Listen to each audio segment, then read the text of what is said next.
시편 27편 우리 4절에서 6절의 말씀 우리 같이 한 목소리로 크게 읽겠습니다.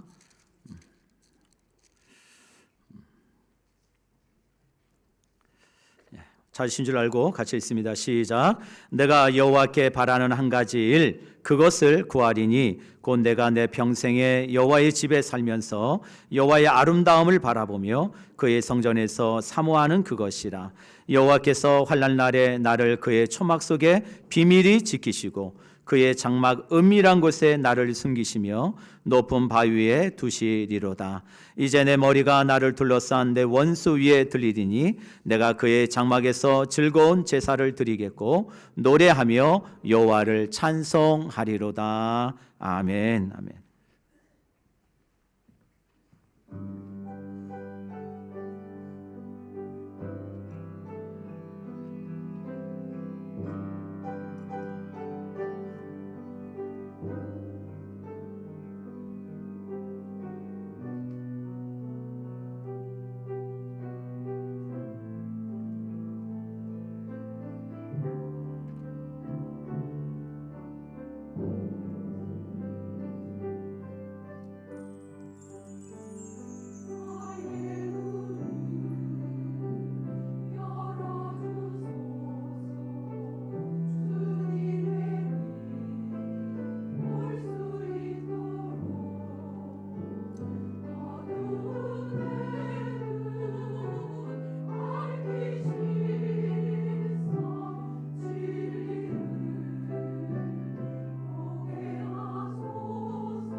아멘. 우리 하나님께 영광의 박수 올려드립니다. 할렐루야, 할렐루야. 네.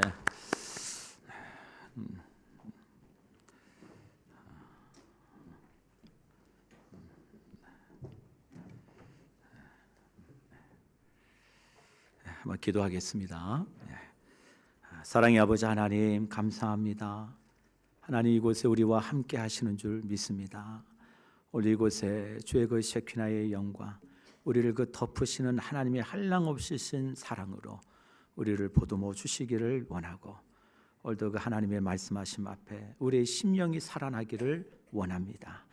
주여, 오늘도 주님 주 앞에 나올 때 우리 성도들 모든 심령과 마음을 하나님이 긍휼히 여겨 주셔서 아버지 하나님이여, 주를 사모하는 마음으로 빈손으로 나오지 아니하고 주여 하나님 주신 은혜와 믿음의 모든 분량을 따라 감사함으로 이 귀한 물질을 하나님께 올려드리게 하심을 감사합니다.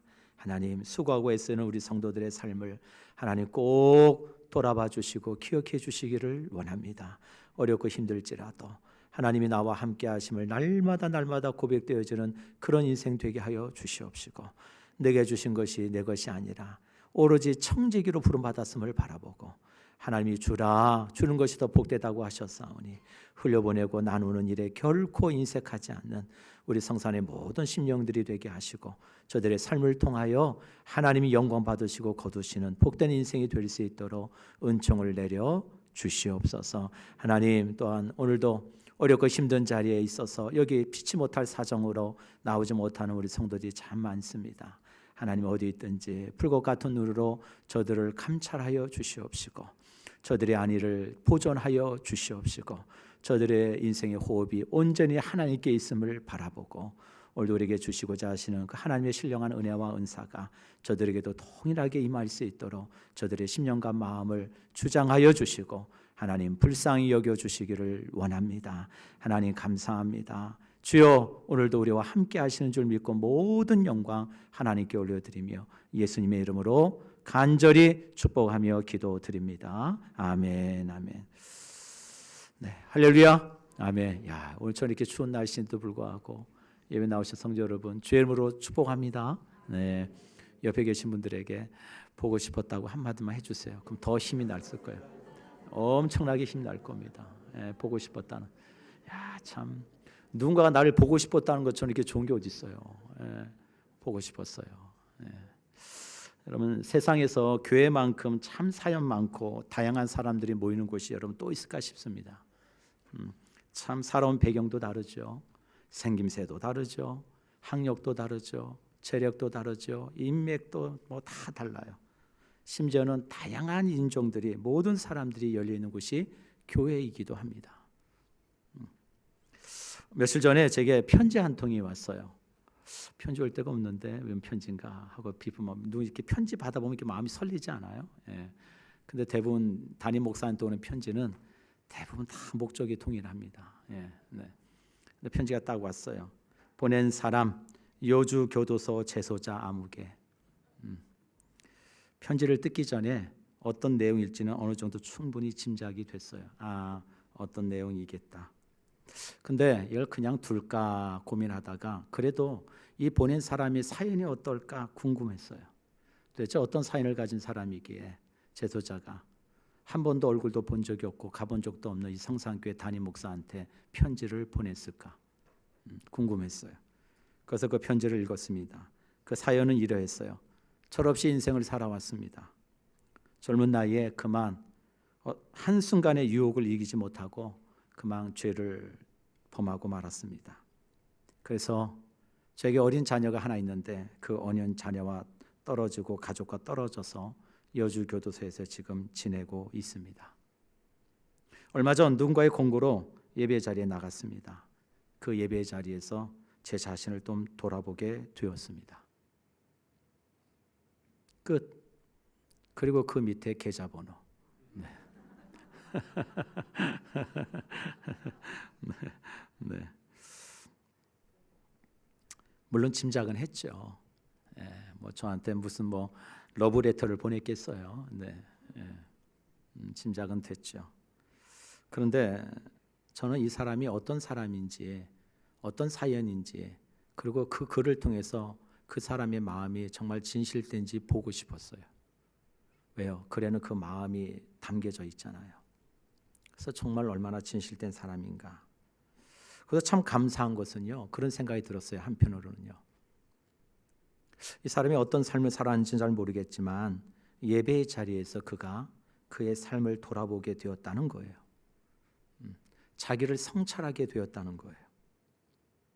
그래서 한 번도 알지도 못하는 교회에 담임 목사에게 편지를 보내서 좀 도와달라고 요청하는 그 자체가 조금 무례하기는 하지만 그래도 저는 이 사람에게 소망이 있지 않을까라는 생각이 들었어요. 그래서 잠시 그분을 놓고 주 땡땡이신데 그분의 이름을 놓고 잠깐 기도했습니다. 우리 사랑하는 성도 여러분, 교회가 이래야 되지 않을까요? 교회가 뭐 하는 곳인가요? 교회가 정말 이런 인생들에게 그리스도의 빛을 비춰주는 소망이 되어주는 교회가 되어야 될 줄 믿습니다.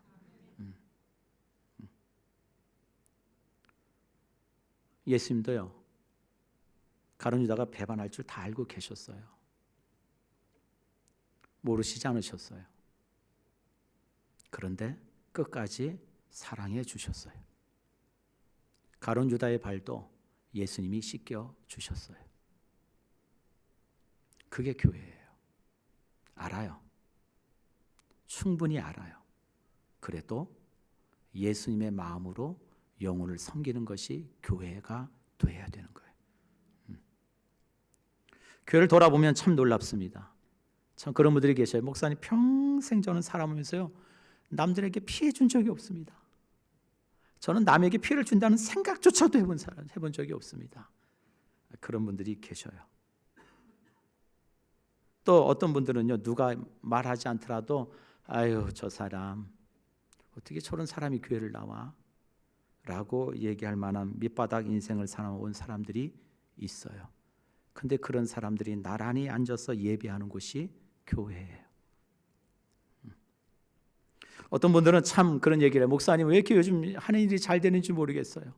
하나님의 은혜입니다. 목사님, 기도해 주셔서 감사합니다. 그러면서 기쁘고 감사한 마음으로 헌금도 하시고 예배 자리에 즐거운 마음으로 나오시는 분도 계시지만 도리어 어떤 분은요, 왜 이렇게 되는 일마다 안 되죠? 왜 이렇게 안 풀릴까요?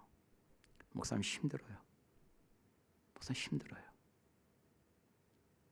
그래서 오늘도 그 힘든 가슴을 쥐어안고 벼랑 끝에 선 마음으로 눈물 흘리며 같이 예배하는 곳이 교회예요. 금주 저희 교회에 새 생명이 태어났습니다. 우리 노재 목사님 딸이에요. 아들, 딸 이렇게 됩니다. 어쩌면 지 아빠를 똑같이 닮았는지. 네, 그래서 네. 여러분, 새 생명을 본다는 기쁨처럼 큰 기쁨이 어디 있어요? 그렇죠? 네. 정말 큰 기쁨이에요. 새 생명을 낳는다는 건 이건 하나님이 주시는 거잖아요. 생명이라는 건 하나님이 주시는 거잖아요. 그 기쁨을 누릴 수 있다는 건 우리 교회에도 큰 축복이에요. 그런데 또 안타까운 것은 금주에 저에게 두 분이 소천하셨어요. 여러분, 교회는 그런 곳이에요. 기쁨도 있고요, 슬픔이 항상 공존해 가며 함께 예배하는 것이 교회예요. 그래서 교회는 누구 한 사람의 이야기라고, 한 사람의 스토리라고 말하기에는 부족한, 그래서 모든 인생들의 그 삶이 집합되어 있고 모여 있는 곳, 함께 공존해 가는 곳, 그것이 교회라는 생각이 들었어요. 정종현 시인의 방문객이라는 시가 있습니다. 우리 한번 보실까요? 이런 시예요. 사람이 온다는 것은 실은 어마어마한 일이다.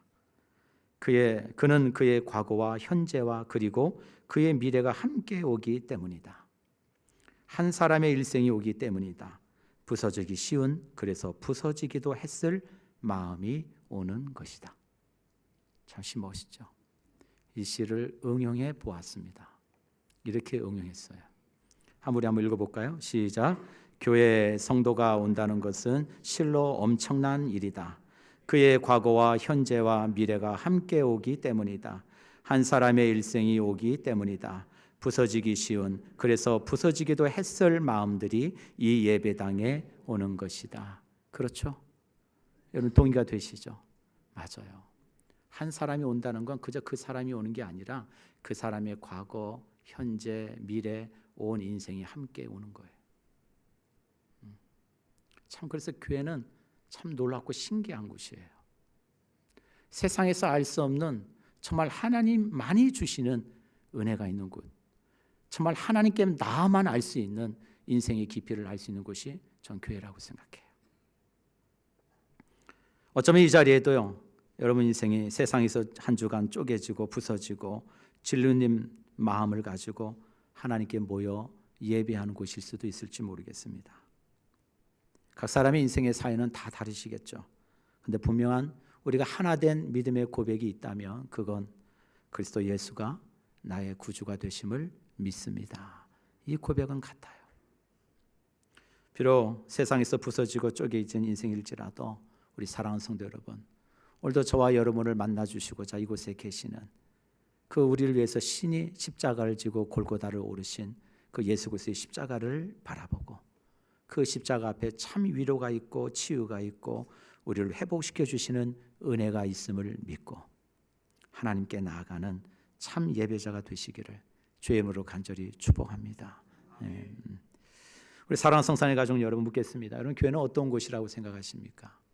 또 교회는 어떠해야 된다고 여러분 생각하신가요? 여러분 날마다 살아가시면서 고린도서 2장 16절 17절의 말씀처럼 우리는 하나님이 거하시는 하나님이 영이 거하시는 성전 거룩한 하나님의 처소 예배의 처소가 된다는 것을 여러분 인정하고 살아가고 계십니까? 날마다 내가 어디 있든지 간에 나와 함께 하시는 주님 앞에 드려지는 삶이 예배가 된다는 것을 여러분 믿고 살아가고 계신가요? 오늘 저는 시편 20편의 이 말씀을 통해서 다윗이 인생의 가장 어렵고 힘든 시기에 가장 암울하고 불안정했던 그 시기에 그가 진실로 하나님께 드렸던 한 가지 소원과 이 믿음의 고백이 우리 모두에게 동일한 고백이 되었으면 좋겠습니다. 다윗에게는 끊임없는 원수의 위협이 있었고 대적의 공격이 있었고 심지어는 자기 가족들조차도 자기를 보호해 줄 수 없는 그 기대마저 없었던 그런 상황 속에서 다윗이 하나님을 향하여 유일하게 그가 고백하며 그의 마음과 소원을 드렸던 것이 있다면 하나님, 저는 여호와의 하나님의 성전을 사모하여 하나님 앞에 예배자로 서기를 원합니다. 이 고백이 우리 모두의 고백이 되기를 주의 이름으로 간절히 축복합니다. 다윗은 여러분 잘 아시다시피 여러분 사울에게 미움받아서 사울의 시기로 인해 10여 년의 세월을 도망자의 삶을 살아갑니다. 전전긍긍해요. 주로 광야를 헤매고 다닙니다. 바란 광야, 신광야, 엔게디 광야, 정말 이스라엘 그 땅에 있는 유대 땅에 있는 광야는 다 섭렵하면서 도망을 다닙니다. 그 어디에도 사울의 손길과 눈을 피할 수 없다고 생각하여 급기야는 자신의 그 목숨, 그 생명 부지하기 위해서 이방 땅을 밟게 됩니다. 블레셋 땅, 가드 땅에 가게 되고 시글락까지 도망하게 되죠. 압불사. 그런데 원수의 땅에 돌아온 다윗은 자신이 지금 어떤 처해 있는 상황인지를 발견하게 되고 깜짝 놀라죠. 그리고 가드왕 그 앞에서 어떻게 하죠?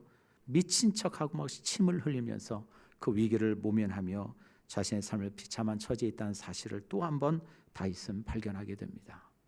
그래서 다윗은 어디에도 세상 어디에도 어느 유대 땅에도 자신의 안전을 도모할 만한 곳이 아무것도 없고 자신을 기댈 만한 곳이 없다는 것을 다윗은 알게 됩니다.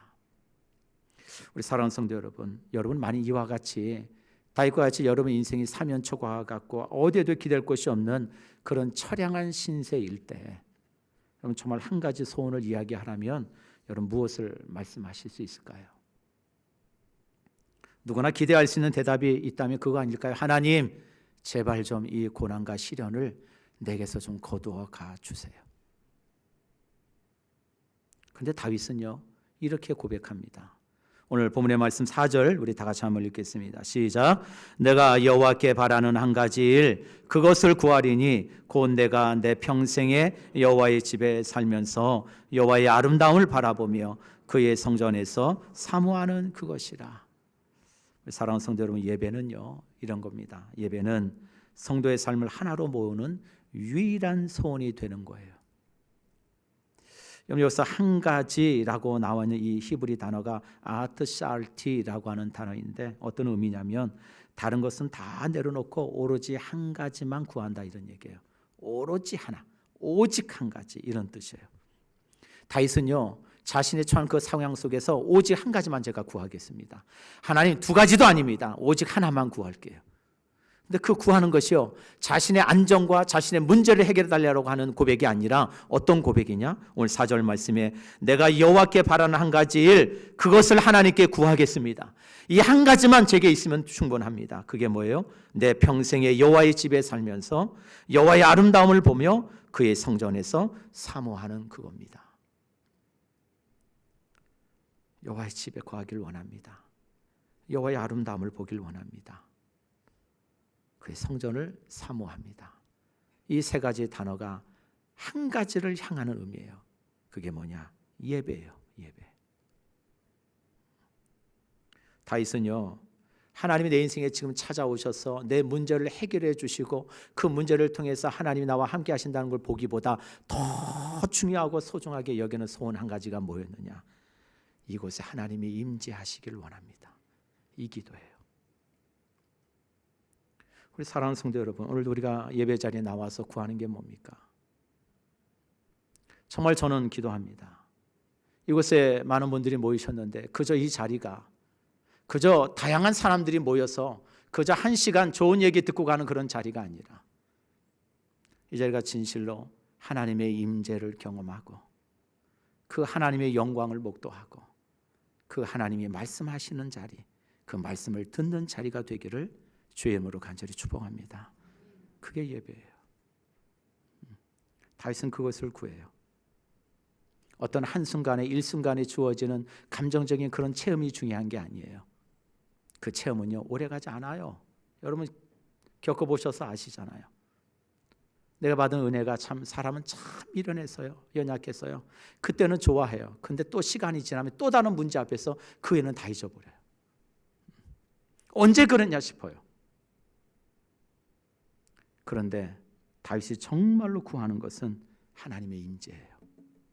하나님 나와 함께 하시는 거예요. 그러면 된다는 거예요. 누가복음 10장 38절 42절을 보면 여러분 마르다와 마리아의 이야기가 나옵니다. 마르다가 얼마나 여러분 예수님을 좋아하고 사랑했는지 아시죠? 마리아도 마찬가지고. 나중에는 그 오빠 오라비 누구요? 나사로도 살려주시잖아요. 그렇게 친밀한 관계였던 그런 가족이었어요. 마르다가 예수님을 자신의 집으로 초대합니다. 주님, 저희 집에 오셔서 제가 맛있는 식사 한 끼 대접해 드릴게요. 꼭 와주세요. 여러분 그러면 가야 돼요? 안 가야 돼요? 밥 준다면 가야 돼요. 여러분 아시겠죠? 네. 그래서 맛있는 식사를 대접한다고 하니까 예수님이 가셨어요. 여러분 마르다가 얼마나 기뻤겠어요. 쿵탕쿵탕하면서 오늘은 예수님께 정말 최선의 음식을 제공해 드려야지 막 분주합니다. 그런데 그때 동생 마리아는 어떻게 했어요? 예수님의 발뒤에 앉아서 주님의 말씀을 듣고 있었어요. 마르다는 막 바쁘고 정신없는데 마리아는 예수님 아멘 아멘 그러고 있는 거예요. 여러분 그것을 마르다가 보고는 마음이 막 속이 터지는 거죠. 지금 뭐 사람 한 사람 손길이 좀 부족한 판국에 지금도 또 그러고 있는 게 지금 얼마나 미상스럽겠어요. 그러니까 예수님께 찾아가서 주님, 제 동생 마리아에게 좀 말씀해 주세요. 왜 언니가 혼자 이리하게 내버려 두는지 우리 마리아에게 좀 얘기해서 저는 거들어 주라고 좀 말씀해 주시면 안 돼요? 충분히 마르다 입장에서는 당연히 여길 만한 얘기죠. 그런데 우리 주님의 대답은 달라요. 우리 누가복음 10장 41절 42절 우리 같이 한번 읽어보실까요? 시작. 주께서 대답하여 이르시되 마르다야 마르다야 내가 많은 일로 염려하고 근심하나 몇 가지만 하든지 혹은 한 가지만이라도 족하니라. 마리아는 이 좋은 편을 택하였으니 빼앗기지 아니하리라 하시니라. 우리 사랑하는 성산의 가족 여러분, 여러분의 인생은 항상 좋은 편에 서고 좋은 편을 택하는 인생 되기를 축복합니다. 우리가 하나님의 말씀을 듣는 거요, 우리가 하나님께 나와서 마땅히 예배하는 것은요, 우리의 인생 중에서 많은 선택지 중에 한 가지가 아니라는 사실이에요. 하나님의 말씀을 듣고 예배하는 건 우리가 선택하고 말고 하는 것이 아니에요. 그건 당연히 우리의 삶에 가장 좋은 편이 되어야 되는 거예요. 그걸 주님이 지금 말씀하고 계시는 거예요. 우리 사랑하는 성도 여러분, 예배는요, 내 삶의 문제보다 크신 하나님을 바라보게 하는 자리예요. 예배는 내 상황이 바꾸어지기 전에 나의 자리가 바꾸어지는 자리가 예배인 줄 믿습니다. 그게 예배예요. 오늘 본문의 말씀을 세번역 성경을 통해서 한번 좀 찾아봤어요. 어떤 분이 주석에 세번역 성경을 이렇게 해놓았다고 해요. 그래서 저도 한번 살펴봤습니다. 한번 우리 같이 한번 세번역 성경으로 본문을 한번 읽어보실까요? 한번 천천히 한번 읽겠습니다. 시작. 주님, 나에게 단 하나의 소원이 있습니다. 나는 오직 그 하나만 구하겠습니다. 그것은 한평생 주님의 집에 살면서 주님의 자비로운 모습을 보는 것과 성전에서 주님과 의논하면서 살아가는 것입니다. 재난의 날이 오면 주님의 초막 속에 나를 숨겨주시고 주님의 장막 은밀한 곳에 나를 감춰주시며 반석 위에 나를 올려서 높여주실 것이니 그때 나는 나를 애워싼 저 원수들을 내려다보면서 머리를 높이 치켜들겠고 주님의 장막에서 환성을 올리며 제물을 바치고 노래하며 주님을 찬양하겠나이다. 여러분 세번역 성경을 하니까 의미가 훨씬 더 가까이 보시죠. 여러분 나에게 단 한 가지 소원이 있대요. 우리 모두에게도 이 소원이 다윗의 이 고백이 저와 여러분의 소원이 되고 평생의 고백이 되기를 주의 이름으로 간절히 축복합니다. 두 번째로는 예배는요 위기의 어려움 속에서도 우리 성도들을 지키는 하나님의 은신처가 된다는 거예요. 우리 5절 말씀에 보면 여호와께서 환난 날에 나를 그의 초막 속에 비밀히 지키시고 그의 장막 은밀한 곳에 나를 숨기시며 높은 바위 위에 두시리로다. 여기 본문의 말씀에 보면은 초막, 장막, 높은 바위, 또 다른 번역으로는 반석이라고 얘기해요. 이 세 가지가 뭘 의미하느냐? 하나님의 교회 성전을 뜻하는 거예요. 여러분 그리고 세 가지 동사가 나옵니다. 우리 한번 찾아보실까요? 세 가지 동사가 어떤 게 나오는지. 5절 한번 보시죠. 여호와께서 환난 날에 나를 그의 초막 속에 비밀히 뭐 하시고 지키시고. 첫 번째 동사 지키시고 그의 장막 은밀한 곳에 나를 숨기시고. 두 번째 숨기시며 세 번째 높은 바위 위에 두시리로다. 여러분 참 이 말씀이 저는 너무 은혜가 됐어요. 아 그렇구나. 교회가 그런 곳이구나. 여러분 세상에 우리가 어떤 것에도 기댈 것이 없고 우리가 어떤 삶을 의지할 것이 없을지라도 교회는 주님의 몸된 교회는 저와 여러분의 영원한 안식처요 피난처요 안전함이 되는 보장이 되어지는 주님의 몸된 교회인 줄 믿습니다.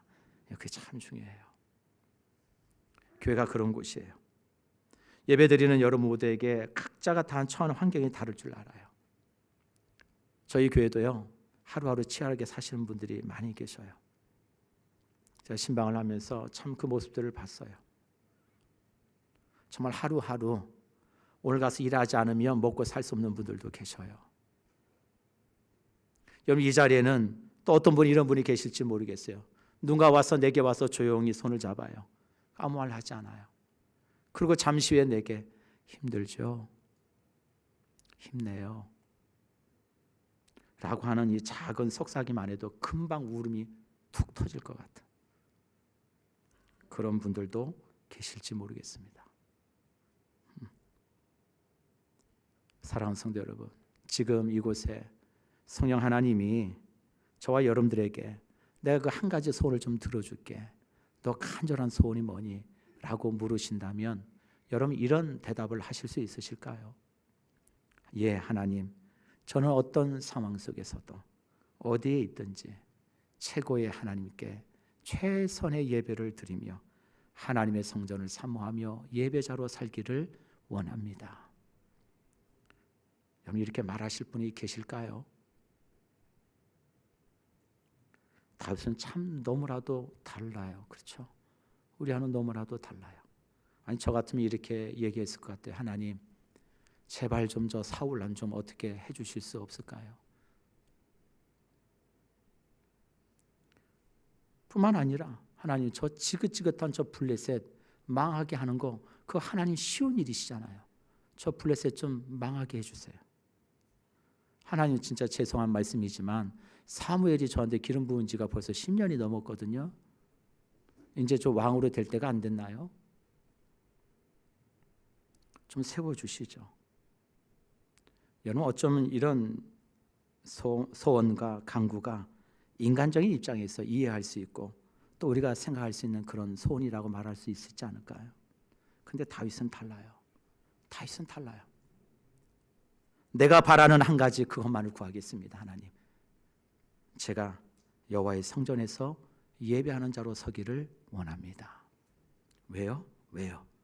그곳이 안전하기 때문에, 그것이 내 삶을 보장해 주기 때문에, 그곳에 서면 하나님은 내 머리를 높이 들려주시기 때문에. 예배가 그런 거예요. 우리가 교회 나와서 예배해야 되는 이유가 거기에 있는 거예요. 내 환경은 아무것도 변하지 않았지만 아마 오늘 예배를 마치고 여러분 인생을 내 다음 주 시작하신다면 다음 주 월요일 날 뭔가 획기적으로 모든 것이 바뀌어 있을 거라 그렇게 생각하지 않으실 거예요. 아마 여전히 동일하실 거예요. 그래도 분명히 바뀐 것이 있다면 뭐가 바뀌어야 될까요? 내가 바뀌어 있겠죠. 내가. 우리 사랑하는 성도 여러분, 진정으로 우리의 안전을 보장해 주시는 분은 오직 우리 하나님 한 분이신 줄 믿습니다. 그 하나님께 나의 안전과 안위를 지켜주신다라고 하는 내 삶의 분명한 고백과 확신이 언제 나오느냐? 그게 바로 예배의 자리예요. 그게 하나님의 임재를 기다리며 임재를 맛보길 원하는 예배의 자리예요. 그 자리가 지금 저와 여러분이 있는 이 자리인 줄 믿습니다. 역대하 20장을 보면 모압과 암몬, 마온이라고 하는 이 거대한 나라가 연합을 해서 남유다를 침공해 옵니다. 여러분, 근데 남유다 그 당시의 왕이 여호사밧 왕이었는데 도무지 그 연합군을 어떻게 할 능력이 없었어요. 두렵습니다. 어쩌면 이 전쟁 한 번으로 나라의 운명이 걸릴 수도 있는 전쟁일 수도 있어요. 아무것도 할 능력이 없습니다.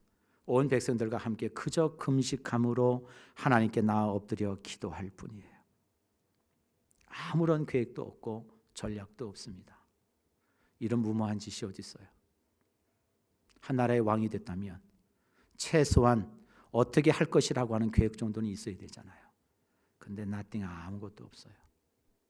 주여, 나는 아무것도 할 수 없게 무엇을 해야 될지 모르게 그저 주만 바라보고 있을 뿐입니다. 여호사밧의 기도예요.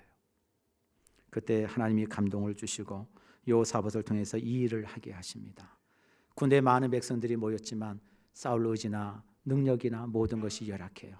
그때 여호사밧이 찬양대를 조직해서 그 찬양대를 군대보다 앞서서 먼저 보냅니다. 찬양대가 하는 것은 꼭 단 하나, 하나님을 찬송하는 거예요. 그때 이 찬양대가 이렇게 노래합니다. 여호와께 감사하라, 그의 인자하심은 영원하미로다.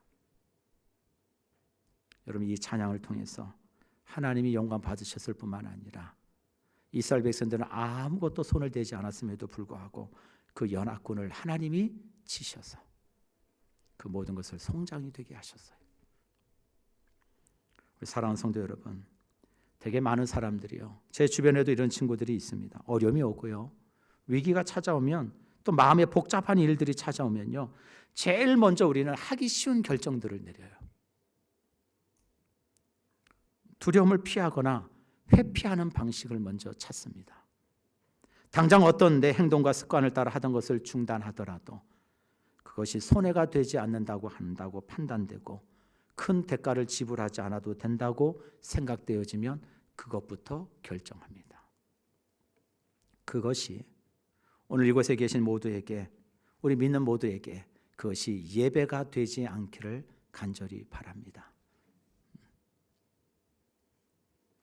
믿음의 사람이 있어서 교회를 떠나고 예배 자리를 떠나고 그래서 잠시 좀 숨 좀 겨뤄야 되겠다, 돌려야 되겠다 라고 생각하며 심리적인 안정을 찾고 내가 다시 예배 자리로 돌아와야지 라고 하는 이 사단의 속삭임은 결국 우리를 하나님께로부터 멀어지게 하는 유혹이라는 사실이라는 것을 기억하셔야 돼요.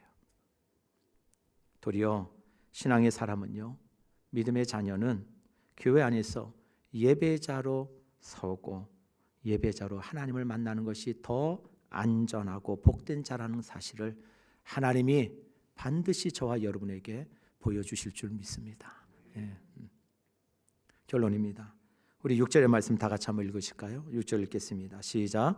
이제 내 머리를 나를 둘러싼 내 원수 위에 들리니 내가 그의 장막에서 즐거운 제사를 드리겠고 노래하며 여호와를 찬송하리로다.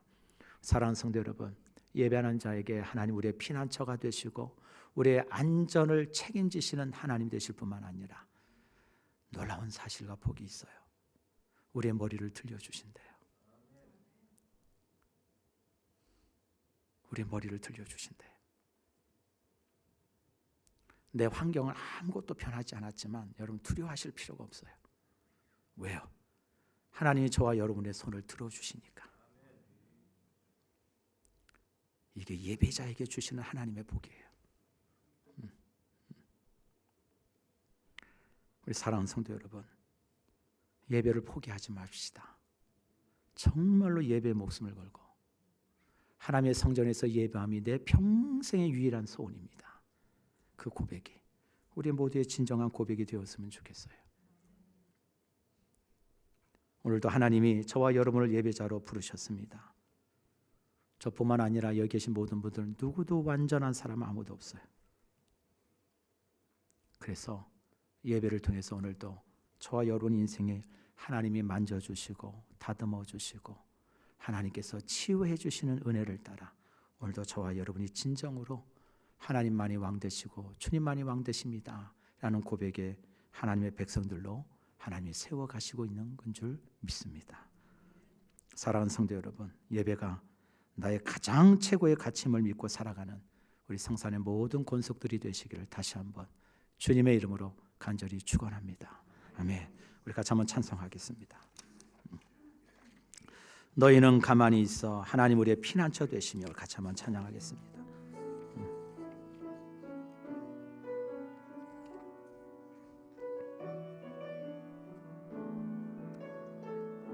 하나님은 우리의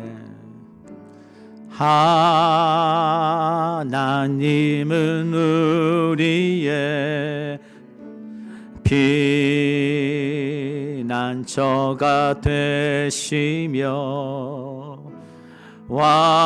환난 나은에 우리의 힘과 도움이시라. 우리 한 번 더 합시다.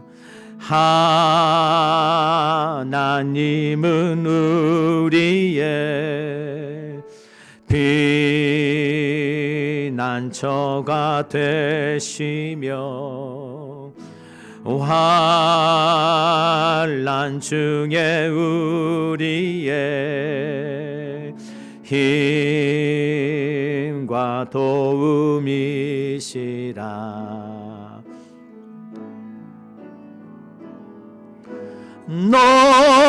너희는 가만히 있어 주가 하나님 대말지어다. 열방과 세계 가운데 주가 높임을 받으리라.